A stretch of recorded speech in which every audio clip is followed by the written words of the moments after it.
Purple Daily is daily Vikings entertainment. We just want the Vikings to win a Super Bowl before we die. I will ride with this group. Seriously, man. Please. And away we go.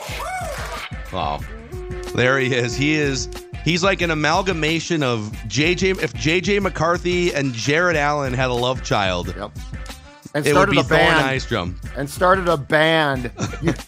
Lead guitar, JJ Allen. That's what that looks like. Yeah, it's old school meeting the new school, with Skull Nation here. I love it. It's a beautiful look for you, sir. And we have plenty of professional football, Vikings professional football to talk about here today. First, listen, as you can hear, my allergies have gotten the best of old Macadac's voice box here this week. So he's thankfully this 32-ounce Pepsi Justin Jefferson souvenir cup is putting in some extra work. We've had tea in this thing. We've had water. We've had some honey concoctions. So they've got these at any Hy-Vee Fast and Fresh location in the Twin Cities. There's a QR code on the cup where you can enter to win Victor's ride, which if you're on the YouTube channel, you can actually see this thing. This is the one from last year being delivered to Jason from Egan. Pepsi's also giving away a solo pizza stove and some Vikings autographed merchandise as well. So go get your Pepsi Justin Jefferson souvenir cups inside Hy-Vee Fast and Fresh locations. And don't forget to keep sending pictures of these glorious cups via Twitter/X at Phil Mackey. So, wow. JJ McCarthy was dressed up, I see, as a prisoner with his lovely girlfriend as a police officer. They had like a Halloween party this week among the Vikings. The Van Ginkels were all dressed up here. So how are you feeling now, Thor? You've had a chance to digest 2 consecutive losses. Where are you at here with this Vikings team after taking a deep breath on it? I feel less good than I did a couple weeks ago, for sure. I mean, you have the 2 losses, and then the bigger thing, I think, going forward, it's the Darisaw injury. Obviously lowers the ceiling of the team, but I try to keep in mind where we were at with them coming into the season, and also that this is the reset season, the Vikings. So perhaps a needed correction of expectation. So news comes down a couple of nights ago and I honestly did not think that the Vikings would go outside the organization to solve the Darisaw injury issue. I thought, and I think the plan was to move Blake Brandel to left guard and have Dalton Reisner play, from left guard to left tackle, have Dalton Reisner play left guard. News comes out that they have obtained Cam Robinson from Jacksonville for some draft pick compensation. What were your thoughts when seeing that and on that trade? So I listened to your guys' episode, and Mackie made the comment, this isn't going to be very interesting because we all agree. We like the trade. I'm gonna do my David Caruso here and take off the sunglasses. I hate to be the dissenting voice, but I didn't love it, to be honest. And the reason for that is you're giving up a 4th round pick. Sure, it's 2026, but it's a 4th round pick. You're giving up that asset for 10 games of a guy who perhaps an incremental improvement on what I don't think we can objectively view as a Super Bowl contender right now. It is a variant of the Josh Dobbs trade, which you guys know I argued against at the time, and because it's a squandering of draft equity to not improve your chance of winning the Super Bowl. I don't think Cam Robinson is changing that. Darisaw's injury was devastating, and this feels like chasing money on it. So you feel like, we've split hairs on like the Dallas Turner move going up the board and the mid, but if you look back at the last couple of years, the Vikings have given up quite a bit of draft capital for Cam Robinson, Josh Dobbs, and moving up the board to have 2 first-round picks where they did. It sounds like you think they're being too frivolous with their draft capital expenditures here. Don't forget about 2 trades for Cam Akers. I mean, someone made the joke on Twitter, replied to one of my things and said, how are they going to have picks to trade for Cam Akers next year? I'm sure they budgeted that into the thought process. Yeah. Like the amount of people that I've seen, either like, oh, it's a 4th round pick in 2 years, who cares? Or some of these false narratives that I've heard about the trade. Maybe we should get into those. The first one that I've heard is, the idea of it's not just a 10-game rental. Christian Darisaw is probably not going to play in September next year. So this is a multi-year thing. Well, Cam Robinson had a $20 million multi-year AAV deal. You know, these being the last 10 games of that deal, he's going to get something analogous in the free agent market. The Vikings do have the 6th most projected cap room heading into the offseason. Why would you delineate $20 million plus on a multi-year deal to a third tackle? So he can play for 1 month and then he accepts being a backup after that. Why would Cam Robinson do that? This is just a rental. Correct. And then, you know, in addition to that, the other thing that people say is, oh, you know, once he leaves, you get a comp pick. I don't think the general public understands the comp pick process very well. It's not just the qualifying free agents that leave. It is also the qualifying free agents that you sign. Right. And in the formula, those things cross each other off. With the Vikings having the 6th most salary cap space heading into the offseason, what are the odds that they allow 2 more qualifying free agents to leave than they get back? I'm assuming that Sam Darnold is leaving, so I'm going to count him as the first one. He's going to get a bigger contract. Cam would probably get the second biggest of outgoing free agents, although there is a couple starting defensive backs. Also, Cam Bynum and Murphy. So we'll see what happens there. But Right. I'll just put him second in the pecking order. People need to understand that for that to trigger for Cam Robinson's departure to lead to a draft pick, it would require 2 more qualifying free agents leaving than the Vikings are signing. The odds that happens with the Vikings having the 6th most salary cap space and these clear positions that they want to get immediate starters at, it's remote. So it's a 10-game rental for a 4th-round pick. Sure, in 2026.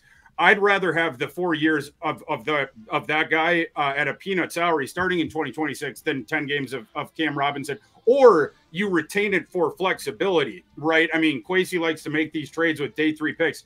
He is now running out of them over the next 2 draft classes. Like, what are we going to do then? Go into 2027, 2028? I feel like and it's not the biggest deal. I'm not saying it's the end of the world for sure, but you're stealing a bit from the future to, again, incrementally improve a present day that I don't think is going to end in a Super Bowl championship anyway. It's a 5th-round pick based on that kicks up to a 4th round based on playing time that we don't know, though. Correct? It's a 5th-round pick if the trade is an utter disaster and Cam Robinson can't get on the field. If it works out in any appreciable way, it's a 4th-round pick. Yeah. So I'll be a dissenting voice to your dissenting voice. Wow. Okay, oh, Thor, wow. Hear me out here. Hear me out. Ding, ding. Jared Allen, hear me out. Yeah. A year ago, I agreed completely. And at the time, it's like, and the Dobbs thing was fun for a while, but that team started off slow, rallied to get to when Kirk in the game that Kirk got hurt in Green Bay, 4-4. They lose their quarterback. And I said, don't bother. Like, you started off slow, so you didn't bank wins. And second of all, you just lost your quarterback. And you're going to is Josh Dobbs, and ultimately the answer was no. Is he really going to come in and save the day here? You're sort of just screwed. And you didn't start off well, so it just sort of continues. So in that case, I agree completely.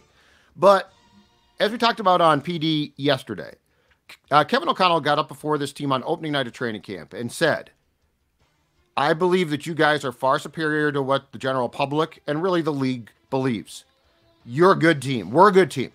And they banked 5 wins. So they're 5-0. And yes, they've lost 2 consecutive games. And yes, the Rams loss still bugs me. The Lions loss does not. That was actually, I thought, a really fun game. It was disappointing, but fine. But I think this team deserved, when Darisaw went down, I think this team deserves something better than trying to move Brandel, who I think we could have a pretty good case of is a good guard and would struggle at tackle. Quessenberry's a backup. Like, I think you have to make these trades at times based on the judgment of where the team is at. Now, on Akers, I will say this. He hasn't even played yet. So if you're not going to play the dude, why are you giving up a draft pick just because you like him? I struggle with that one more.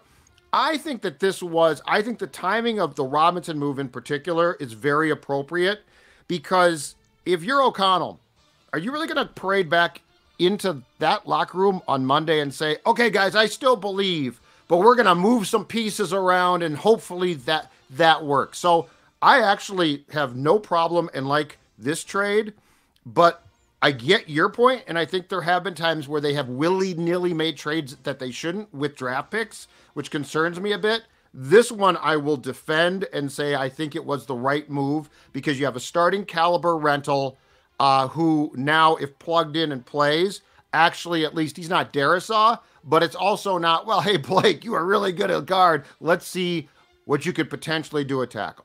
Yeah, the argument you're making, and I'm not saying you're the one who made it for the Dobbs trade, but it was a very similar, argument with that. And, and it was late day 3 picks with that. I understand that. But, again, like where I'm at, it's a thing of, is this trade going to move the needle this season to make them more viable as a Super Bowl contender? I just don't think so.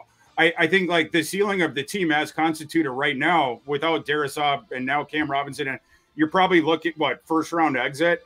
Like, I mean, who are they scaring in the playoffs? I guess would be my point. Whereas in the future, you have all your ducks set up now. You have that war chest of salary cap space.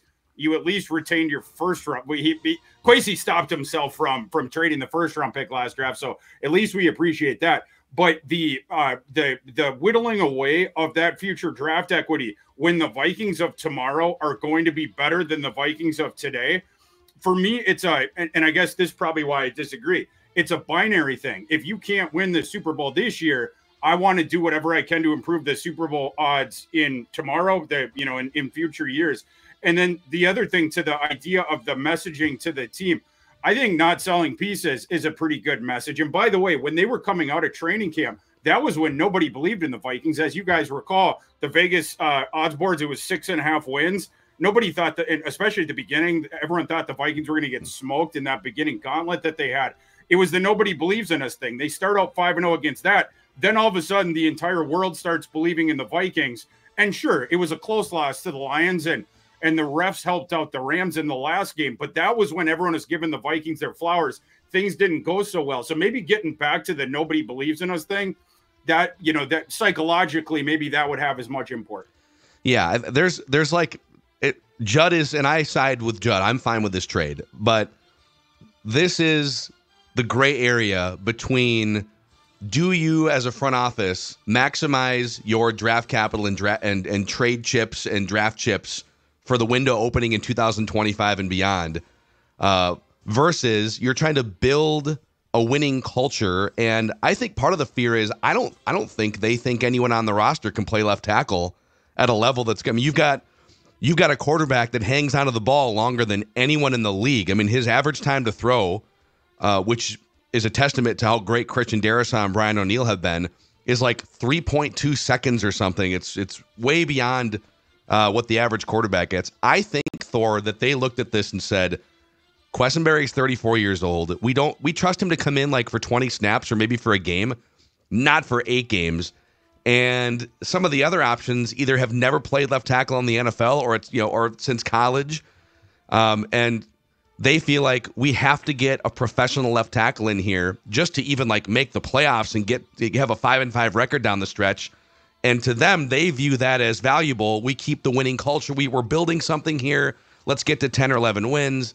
And obviously, you're looking at it and saying, who gives a rip if you win 10 games or 9 or 11? Like, you're not winning the Super Bowl, so it's all hollow anyways. I see it from both sides, and they just have to be right about the value of what they think they're building is worth the draft capital for a rental player. That's the argument. Yeah, it's and I get that. Quessenberry is a clearly superior run blocker to Cam Robinson. Cam Robinson is a clearly superior pass blocker the other way around.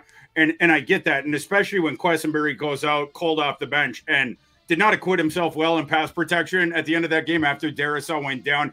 And Sam's game, we've talked about it. He needs to be inoculated from pressure. So I certainly understand that.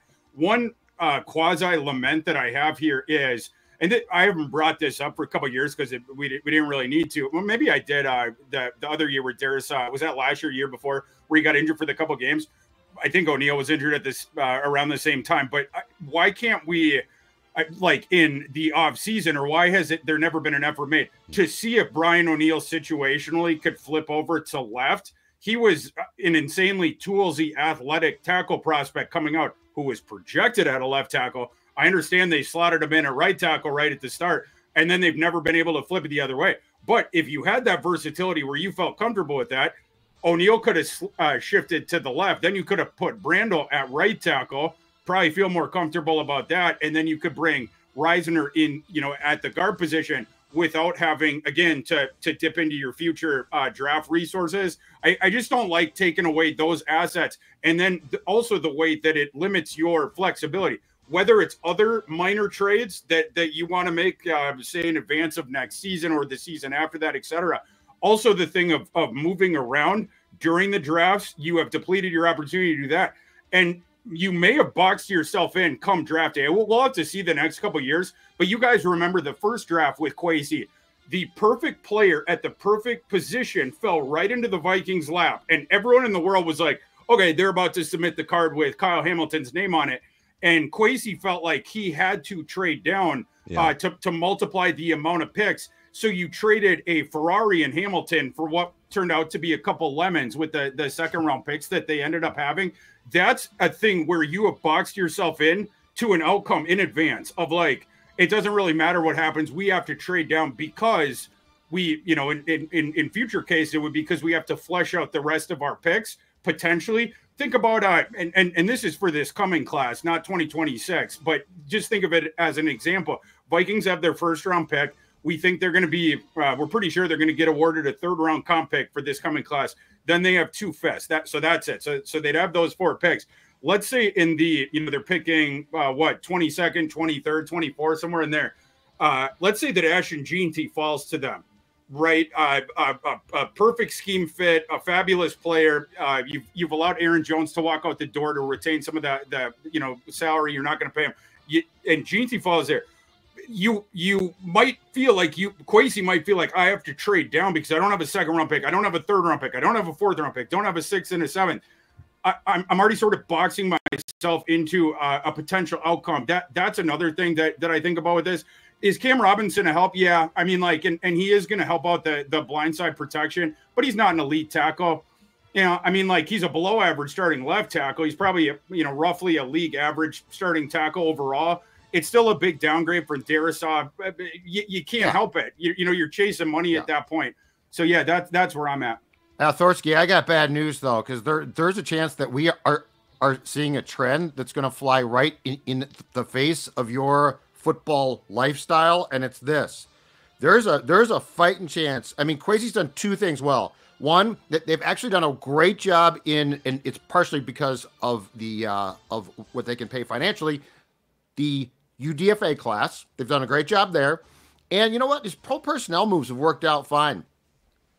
There is a chance that first draft strategy scared him and that he has no problems dumping draft picks now because he's lost his sort of confidence in, I traded back, I got all these picks, I went full Spielman, that didn't work out. I'm just saying, full Spielman to full Rams in 2 years. Yeah, exactly. And don't forget, to Phil's point right there, at the time when Kwesi said, we're not going to go full Rams to Jory Epstein, who was then at USA Today, that whole thing was, I believe, in May of his first year. And so at that point in time, he just made all of those picks. So I just wonder too, because I mean, he is dumping picks, and I don't agree with you in this particular case, but big picture, like, you've certainly got a point. Cam Akers not playing, but you traded a draft pick for him. Again, Dobbs last year. I think across the board on this show, we're all like, I would rather trade Daniil for draft picks at the time than get Dobbs. Yeah. But you might be facing, Thor, you might be facing a reality of a GM who said, whoa, hold on a second here. My drafts haven't exactly been great. I'm going to use picks to acquire talent now. I'm just throwing it out there as a possibility, because certainly the trend is what you're talking about, which is you're sort of depleting. And I wonder if that is the strategy in his mind right now. Perhaps, but I don't think that's a viable long-term strategy for building the Super Bowl. I agree with you. Yeah, contender that you look at the organizations that typically get there. It's the ones that not only value the draft process, they have the picks, and then also they draft well, right? Kwesi, the draft, especially the first one, was terrible. And you can quibble with the last two for sure, being kind there. But if he doesn't improve as a drafter, he's going to be out anyway, right? I mean, like, he and I both need to be right about JJ McCarthy for Kwesi to go longer. And then also he needs to start drafting better. Absolutely. I don't know if trading the picks away is a viable strategy on either one of those, because you're also giving him less bullets, as well. And to be fair, like, I do think we have seen improvements in his process, both in the picks made. He set a low bar in that first one, but we have seen improvement since then. And also, I like what you brought up about the UDFA, because notice that in the last two classes, a real investment by the Vikings, both monetarily, but then also in the scouting for the UDFA process, and they have extractive value there. But I don't think you can just be like, oh, trade all your picks away because I didn't like some of the picks that Kwesi's made. And then also they've gotten some UDFA guys where you get the value on the margins of your roster, like the team that has a Super Bowl, that wins the Super Bowl, it's typically the team that is extracting more value from its roster than it's paying out, right? Like in terms of that, who is getting the most value back on that? And it is easy to do that with draft picks wherever they're taken because of the slot salaries, as opposed to having to beat out the other 31 franchises on the open market. I actually have another question related to philosophy in the NFL these days. I sound really old, the question I'm about to ask you, but I think it's viable.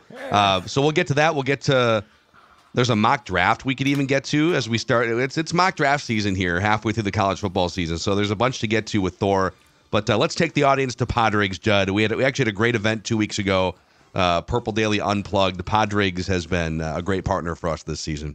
Absolutely. And yeah, they've got the great bar there at the old Lando Nod factory at the corner of Broadway and Central Avenues Northeast. But they're also available with their fantastic beer selection in more than 80 liquor stores in the metro. A local craft brewery recreating Irish and UK classics. In fact, I got home last night, watched a little bit of the World Series with a red in hand, because as I've been talking about for a long time, Sports Dad loves the red from Padrigs. Absolutely fantastic. If you're searching for something, perhaps like on a Tuesday or Wednesday night, a little bit lighter, the lager, also fantastic. Padrigs Brewing. It is absolutely top-notch, because you know why? Because they focus on beer. They're not focused on a bunch of different drinks. They're focused on beer, available, again, in more than 80 liquor stores in the metro. I believe they're going to be expanding that soon, so check them out, Padrigs. I'm a professional. There's the on button for this microphone. So let's open up. Casting stones. No, you're probably the guiltiest. But I'm not casting stones on that. So I popped open the Prize Picks app here, where you can win up to 100 times your money on Prize Picks with as little as 4 correct picks. So I got a couple things in play right now. It was Anthony Edwards. I needed more than 26.5 points, and I paired that with Jordan Addison, more than 45.5 receiving yards for Sunday. I also just put one up here. I don't know if you can see this, but Kirk Cousins, old Kirky boy, I've got faith that he's going to carve Mike Zimmer's defense for more than 246.5 passing yards, and Will Reichert for more than 7.5 kicking points. So I'm having a good time on Prize Picks this season. Here's how it works. Select between 2 and 6 players, pick more or less on their projected stats, and place your entry. It's that simple. Download the Prize Picks app today and use the code PURPLEDAILY and get $50 instantly when you play just $5. That's code PURPLEDAILY on Prize Picks and get $50 instantly when you play just $5. 45.5 should not be that hard for Jordan Addison. Should not be that hard. Dex. Perfect segue, because so we had the free 3, I don't know, kerfuffle from Jordan Addison on Instagram, which is, I guess, a slogan he's always used. Thor, just big picture with Jordan Addison. What is his future with the Vikings? Like, if the Vikings have already paid Justin Jefferson, they have TJ Hawkinson here also locked up. It feels like wide receivers are just, plentiful in drafts, and you can find good wide receivers and find good complimentary ones. It's not like they have to go find a new stud. They have JJ locked in for a long time. What is Jordan Addison's future with the Vikings, and would you entertain, not at the deadline probably, but maybe in the offseason, moving on from Jordan? And what would probably be like a realistic return for a guy who was a former first-round pick, who probably also would just like some more targets in general? Yeah, I think he's a solid fit with the team as long as he's okay with the role. He says that he is, that was just a saying he'd been saying since college, and his dad said that. His dad's kind of funny on Twitter, but as long as he's cool with that, up until the contract runs out, you're extracting value from that. It's a decent starter, up till then. He's good in his wide receiver 2 role. But yeah, I mean, the way that I would run the team, the phone lines would always be open. Anyone want to call, anyone want to make an offer, let's have a discussion.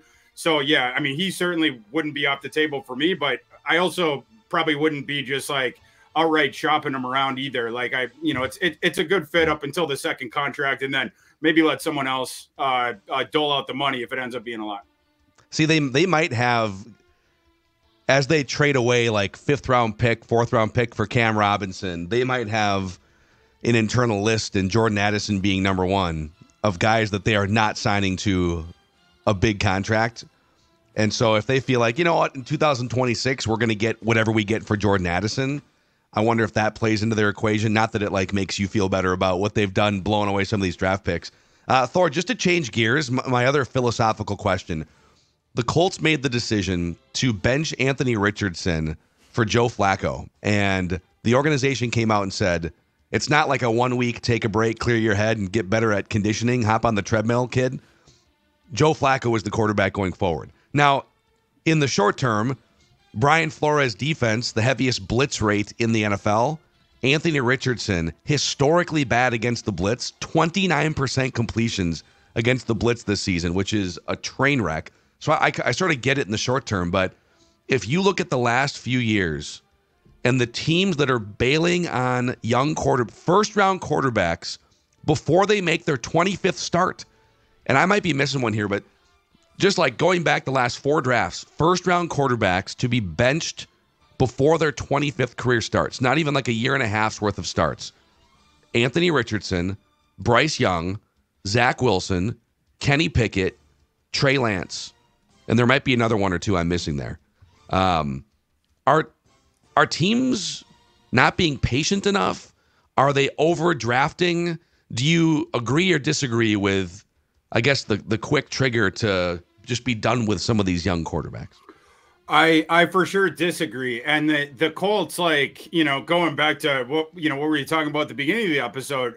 Do the Colts feel like going from Richardson to Flacco is now they can contend for the Super Bowl? And if not, why are you doing it? If you think you're going to add a win or two, maybe you get into the playoffs and you get smoked in the first round. I mean, what are we doing here? Richardson, everybody knew what that guy was. He was super raw, but he had all the physical ability in the world. He had barely started at Florida. He didn't start in high school. He didn't have a huge body of work either. It was always the all-world skills. And then we'll just try to develop that. And sure, the thing might have blown up. We knew that when they submitted that card. But then you toss him out right away. He gets injured as a rookie, and then you're doing this now.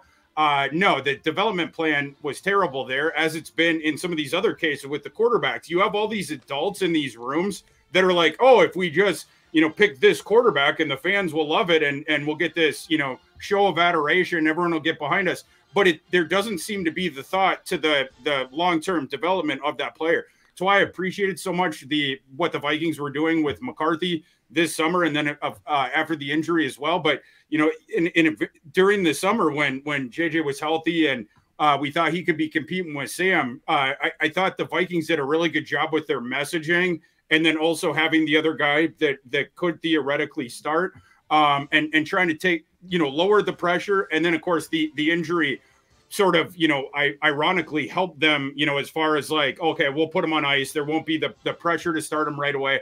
And you talk to a lot of the old quarterbacks that have had success in the NFL. Every single one of them will tell you you should be patient at the very start of a rookie quarterback's career. It will improve their odds of long-term success. It's just that nobody can do it because they put their jobs on the line with that guy, and they're riding the high of the public adulation of that and the new face of the franchise. The owner then wants the guy out on the field, and then we start putting the cart before the horse, and it can ruin the young quarterback.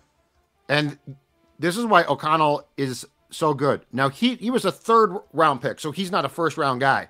But he went through, at least in his mind, he went through this. Like he doesn't talk about like he refers to it, but he doesn't really get into it. But he definitely feels that he was brought up wrong, like he was not given a chance. So he gets that. But here's the conundrum though, and this is where I think the league is at such an interesting stage. So the Colts draft Richardson because, to your point, it gets some adulation. This kid's going to come in and be great, right?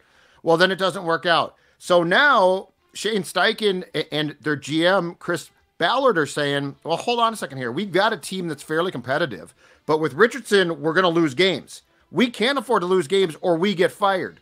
So you literally draft the quarterback to buy yourself time, and then when it doesn't go right, you bail on the quarterback because you're afraid that you're going to be fired. And quite frankly, if the 4th overall QB in a draft fails, someone's probably going to get fired regardless.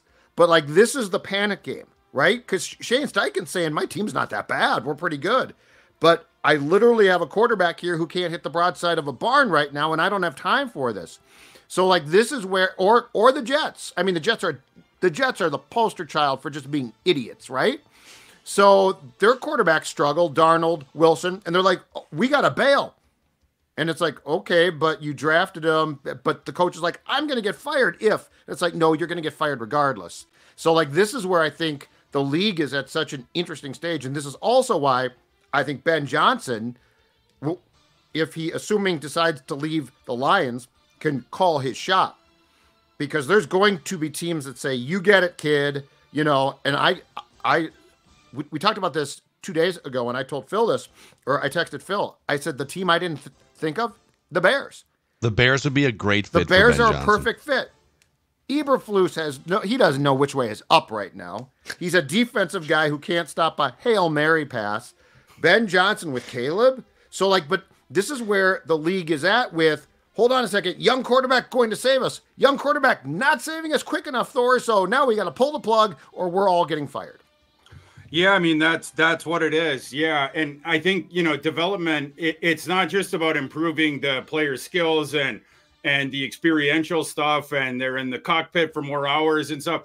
It's also along that path, the play callers understanding that person's skill set and what are they, with where they're at right now, an honest assessment of it. What are they capable of doing and what do we need to take off the table? And I think criticism in this example with Steichen is you have the tools with Richardson. He's huge. He's fast. He's athletic. He has the howitzer for an arm.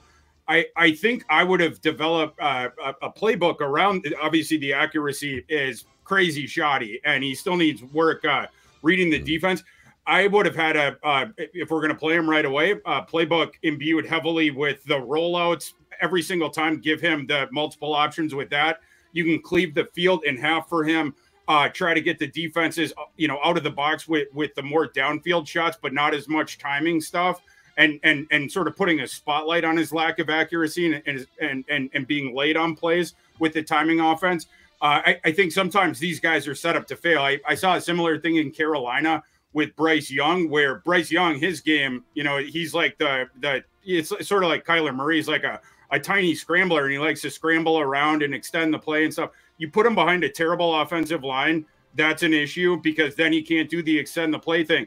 And when you don't give him any receiver talent, you don't have guys who are then breaking up the routes and beating guys, when we're starting to freelance. So they put him in a bad system with supporting cast that you knew in advance that we're going to have issues with this thing working.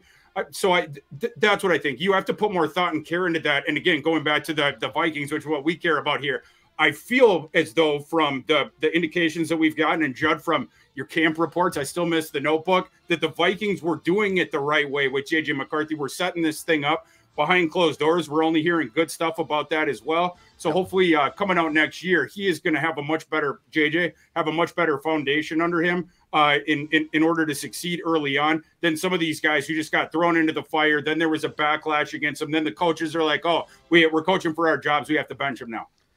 I do. I mean, there were some rumblings with how well he played throughout the summer and training camp, and then that preseason game against the Raiders, was it, that they were going to be tempted to throw him in, maybe even week one, but for sure at some point during the season. And provided that the knee injury is not something recurring or chronic like we saw with Sam Bradford, I think the knee injury wound up being the best thing that could have happened to the franchise and McCarthy. Again, provided that he 100% recovery and it's not a lingering issue going forward, because it forced everyone to just take a step back, take a deep breath, and now he gets to sit there meeting with Kevin O'Connell once a week, go through all the processes.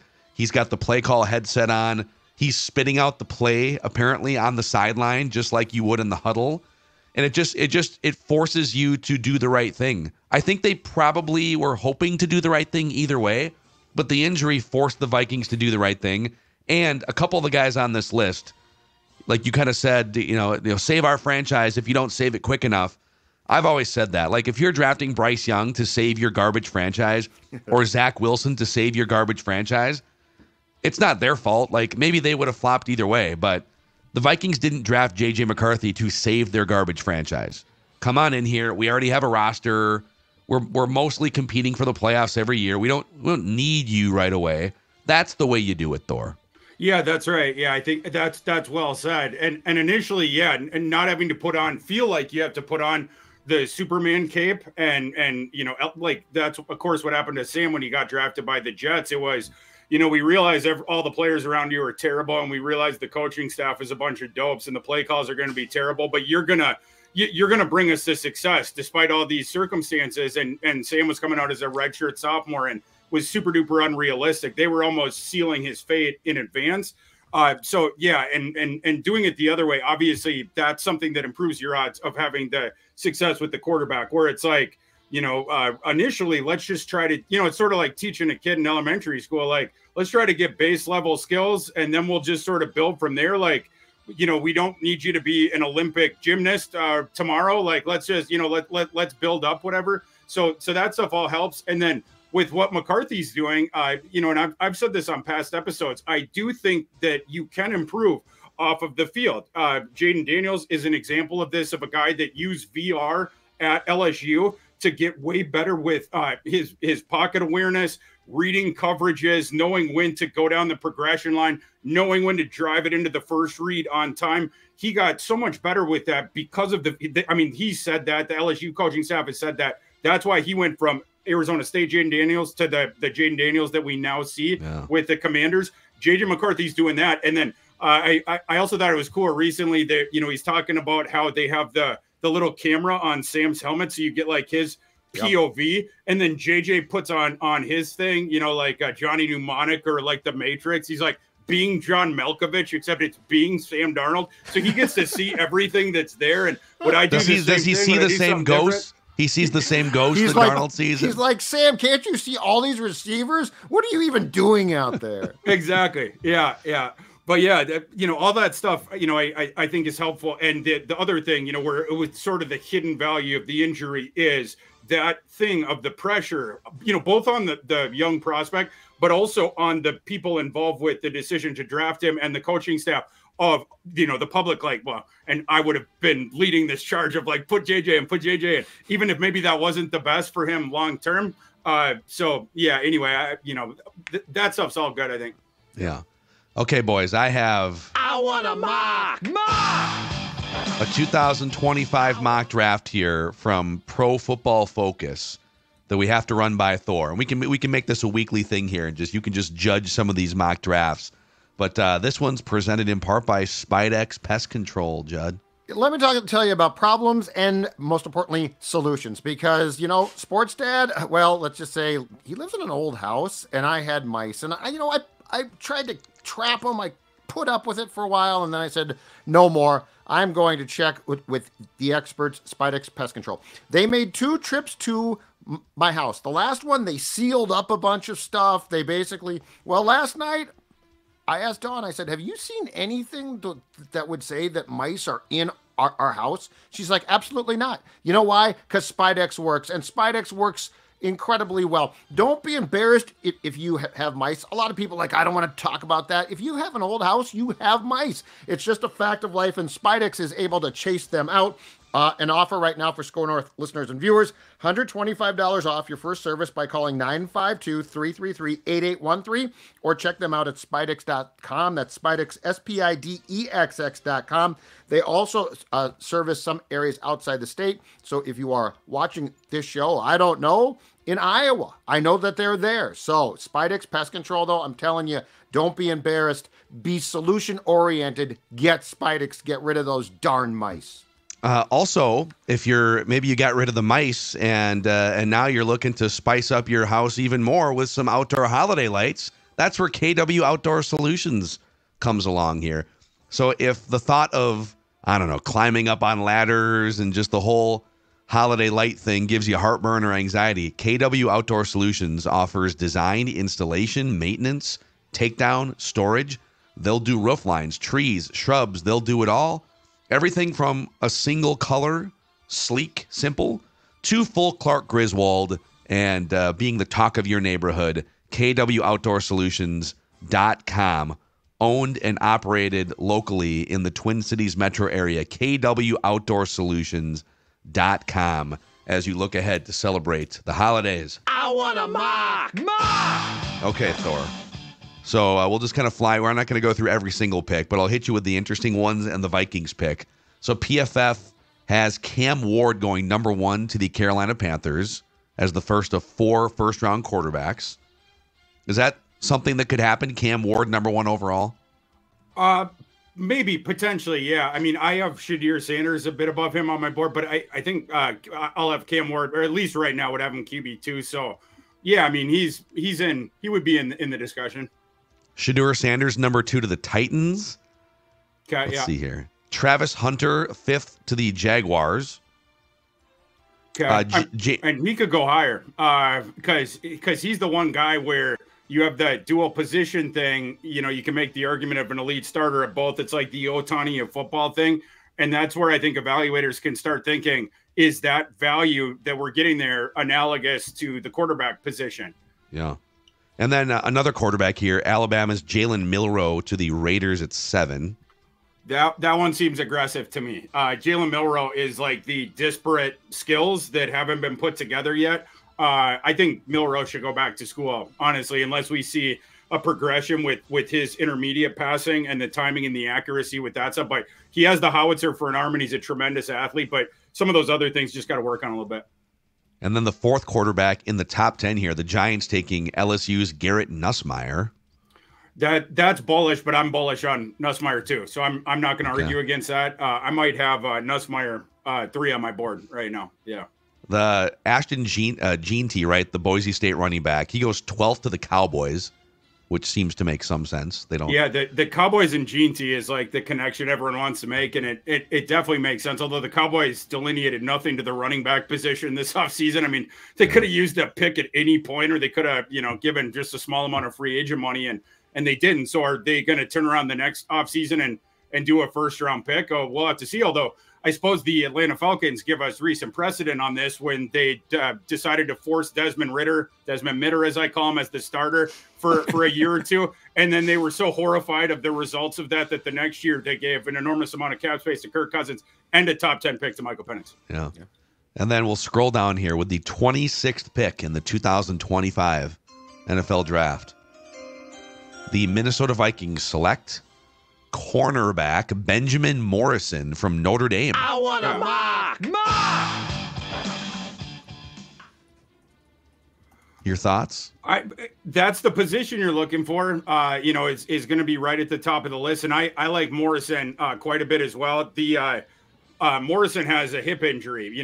That's going to have to be looked into. But yeah, I mean, when he was on the field, he's an impact player for sure, and would be in this discussion. But yeah, you're gonna have to look into the medicals on him. So another first-round cornerback, Judd's favorite thing in Vikings history. Actually, I'm okay with, you know what? What I got sick of was 3rd-round corners drafted by the Childress Spielman regime. Let's take Marcus McCauley. Okay, that didn't work Asher out. Allen. Okay, that didn't work out. Josh Robinson. And then let's move him to the nickel corner where he really can't play. Okay, that was a bust. So, Thor, what do you think right now? if you were to come up with a positional need for the Vikings just based on the draft, what do you think the top 3 spots are? Corner, running back, one of them? For the Vikes? Yeah. I would go. Vikings. I almost would prefer to give some of that cap space to a cornerback. We'll see how it shakes up, maybe 2. Sure. And then the interior defensive lineman, I think, is where I'd prefer to go in the draft, if possible. And running back, of course, could be up there as well. The only one I would consider in the first round is G&T, because that's a special player. But assuming the Vikings don't have access to a guy like that, this is also a stacked running back class. So in day 2, absolutely, you'll be able to extract an immediate starter there, and potentially even at the top of the 4th round. Although, we talked about how pick poor the Vikings are. They do have the 3rd round comp and the comp pick, potentially, either using that or moving down for the running back position. But you'll get a guy there that could immediately play. So those ones would be up there for me. Interior offensive line would be another one I would look at. Maybe a guy with versatility there. Those would probably be the primary positions there. And linebacker as well, once you get into the mid rounds, I think has to be addressed too. Yeah. So there's your mock, boys. I want a mock. I can't wait till we get back into mock season. Sounds like it's here to me. Sneezing over here, man. Sounds like mock season's arrived, Thor. Yeah, I mean, does it ever leave? Really? Does it ever? Mock season's back. It's my favorite time of the year. At some point I want to go back through all the mocks we did at the end of the spring episodes and see just how often we slaughtered those things. But we were pulling guys 6th, 7th round that were 3rd round picks, etc. So I'm excited for another round of that this spring. Yeah. Hey, before we go, what is Thor's college football junkie thing to watch for Vikings fans this weekend? The one that I'm excited for, it's Penn State, Ohio State, and Penn State is at home and they're underdogs by, it was 4 earlier. Now it's 3.5. I think Penn State's got a decent shot to upset Ohio State, even though Penn State, we still don't know who they're going to start at quarterback in this game because their starting quarterback got hurt in the last game. They had to bring in the backup. I don't know that it matters, though, ultimately, because Ohio State's offensive line has been terrible since they lost their starting left tackle in the Oregon game for the season. Now, last week, the backup left tackle was getting licked against Nebraska. He gave up 2 sacks, 2 other pressures, and then he got injured. He didn't play even the whole game. Doesn't look like he's going to play this week. So now the Ohio State offensive line did so badly struggle last week against Nebraska that they almost got upset. They couldn't run the ball, even though they have 2 starting NFL running backs on their roster, because of the penetration and not getting a push and whatnot. And Will Howard is under duress the whole time. Now they're talking about moving their best offensive lineman, interior offensive lineman named Donovan Jackson, for this game to left tackle in order to shuffle the other pieces around for this badly struggling offensive line that now people might be multiple guys playing out of position. You're now going up against one of the best front sevens in college football, arguably the best, and an awesome run defense. I don't think Ohio State's going to be able to run the ball here. And then, so it's going to be up to Will Howard to win this game through the air when we know he's going to, unless some miracle elixir arrives for the Ohio State offensive line, Will Howard will be under duress this entire game. I think people are seeing that game different, but I think Penn State dominates in the trenches and upsets Ohio State on Saturday. Wow, dude. Wow. Football. There he is, Thor Nystrom from Matthew Berry's Fantasy Life, fantasylife.com. Great stuff, man. Happy Thorsday. Happy Halloween to the Jared Allen, J.J. McCarthy amalgamation here today. You're awesome, man. Happy Halloween, boys. Always good talking to you. All right, Thor. We'll do it again next Thorsday here on Purple Daily, where we just want the Vikings to win a Super Bowl before we die.